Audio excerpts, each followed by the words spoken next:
Hi everybody, today we're going to be talking about how to use a percussion massage tool. This is the version that we're going to be using today, but there are many different versions out there, so this is an overall view.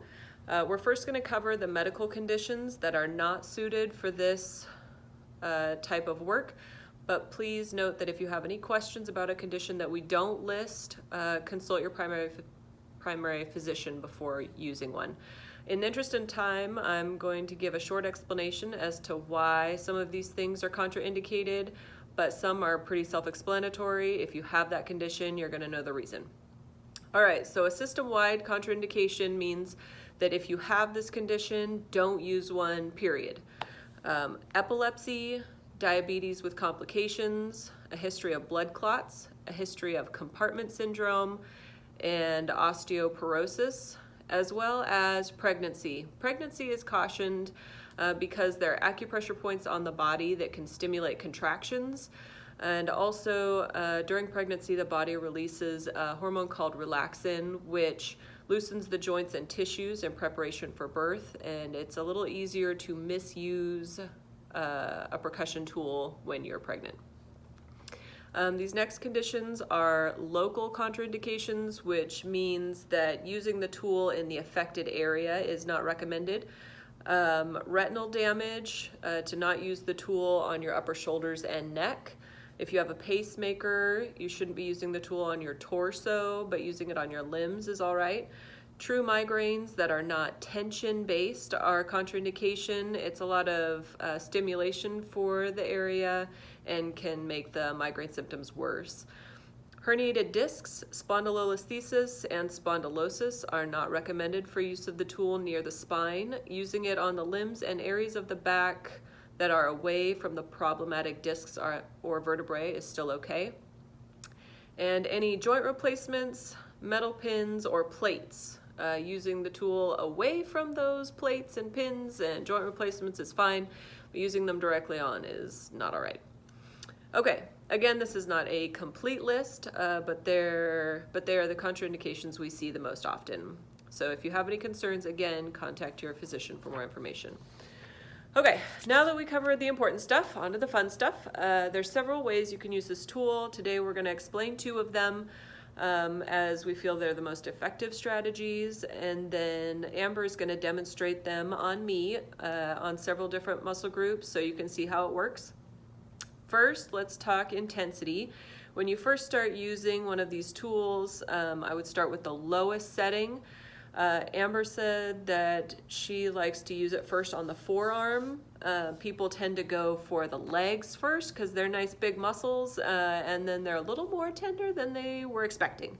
So if you use the attachment, the different attachments, it comes with a few different attachments. So if you try the few different attachments out on your forearm and give it a day and see how you feel in the next 24 hours before you up the intensity,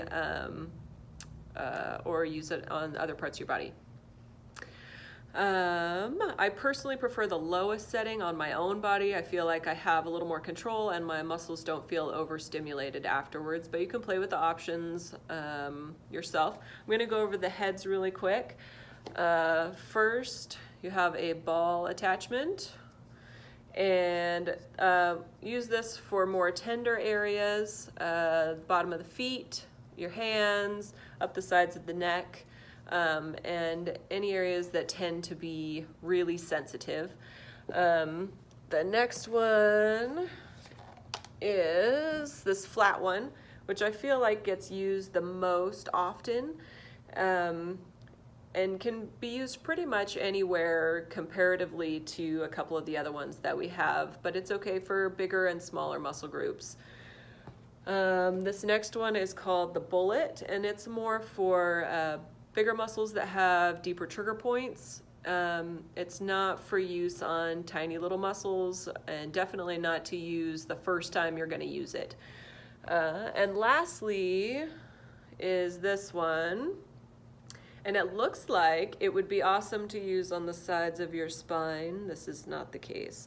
If you have any subluxations in your vertebrae or any issues down your spine. You're gonna hit bone when you didn't mean to, and it's not gonna feel great. So if you turn it the other direction and go down the sides, along the sides of the spine is fine, but don't try to get both sides like that. Okay.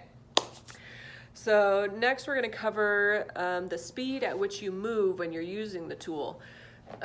People are often surprised to hear this, but you want to go about 1 inch per second. So going this fast through the muscle, whatever muscle you're doing, is too fast, and it doesn't allow the muscle time to respond appropriately. So you want to go, it's a lot slower than you think it's going to be, but it's going to give you a way better result. Okay, now on to strategies. The first and most common strategy is to stimulate the muscle by working the tissue at rest. So without moving the muscle or anything like that, you go from one end of the muscle to the other, this way, nice and slow. And then you would do what's called cross fiber friction, which is to go across the muscle instead at the same slower pace.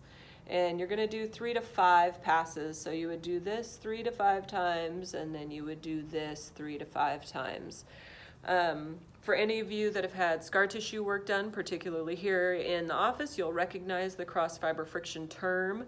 It allows the scar tissue to not be this way, but helps align it this way with the muscle fibers, so you keep your range of motion better.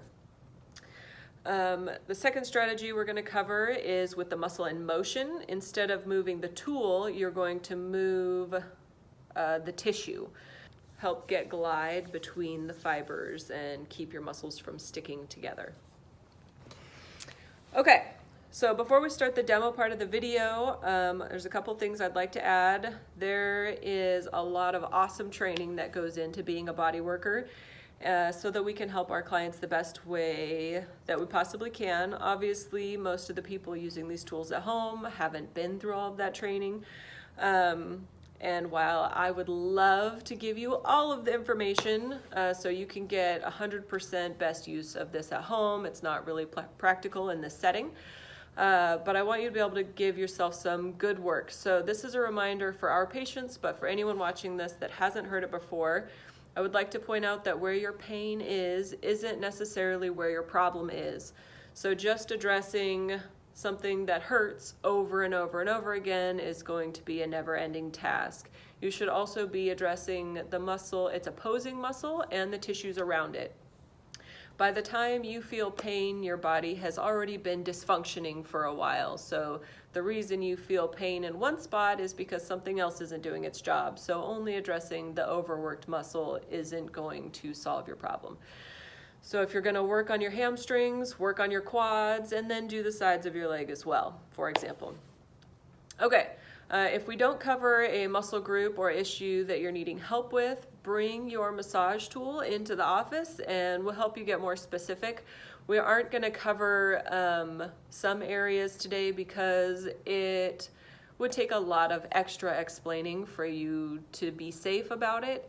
So if particularly shoulders and things like that, we just want to make sure that you're doing it right. So if that's what you're working on at home, bring your tool into your next massage and we'll show you how to use it right so you can feel what it feels like right, so you know if you're doing it wrong. And then also, when you're all done working on yourself with one of these tools or a family member, it's way better if you have someone to do it with you. Go through a set of gentle stretches, particularly for the areas that you worked, and then always remember that doing this work is like getting a massage, and you still need to increase your water intake over the next 24 to 48 hours to make sure everything you just worked out of your system gets out of your system and doesn't settle back into your tissues and make you more sore.